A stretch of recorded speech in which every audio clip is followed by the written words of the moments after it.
UGC bill जो विवादों में घिरा हुआ है। कई लोगों का कहना है कि जो बीजेपी अभी तक नारा दे रही थी बटोगे तो कटोगे, वही यूजीसी बिल लाने के बाद सामान्य जाति तथा अन्य पिछड़े वर्गों के बीच एक खाई खोदने का काम कर रही है। यूजीसी बिल क्या है? यूजीसी यूनिवर्सिटी ग्रांट कमीशन, जिसकी शुरुआत 1944 में की गई थी, जिसका मुख्य कार्य है यूनिवर्सिटी में ऐसे नियमों को लागू करना या बनाना जिसके द्वारा यूनिवर्सिटी का संचालन किया जाता है, तथा ऐसे नियम जो यूनिवर्सिटी में किसी भी जाति, धर्म या जन्म स्थान के आधार पर किसी भी प्रकार के भेदभाव को रोकने का कार्य करेंगे।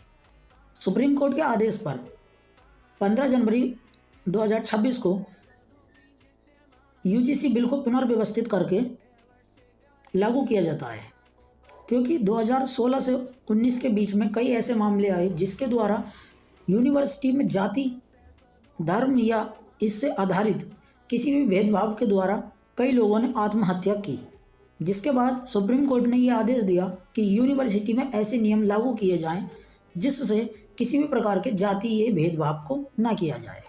15 जनवरी 2026 को लागू यूजीसी के नए नियमों के अनुसार ओबीसी, एससी, एसटी की जाति के लोगों को वरीयता दी गई है, जिसमें ओबीसी, एससी, एसटी के छात्र या छात्राओं को यदि कोई जनरल कास्ट का छात्र जाति सूचक शब्दों का प्रयोग करता है तो वह इसकी रिपोर्ट COE में शिकायत दर्ज कर सकता है। वो इसकी जांच करेगी और इस जांच के लिए सीमा अवधि 7 से 8 दिन दी गई है तथा इसके लिए सजा का भी प्रावधान है। इस सबसे परे क्या इस नियम का दुरुपयोग भी किया जा सकता है?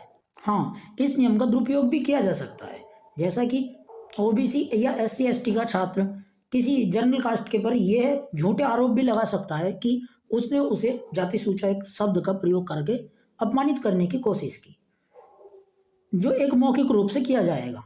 ऐसे में कोई भी छात्र अपनी आपसी रंजिश के चलते इस नियम का दुरुपयोग कर सकता है।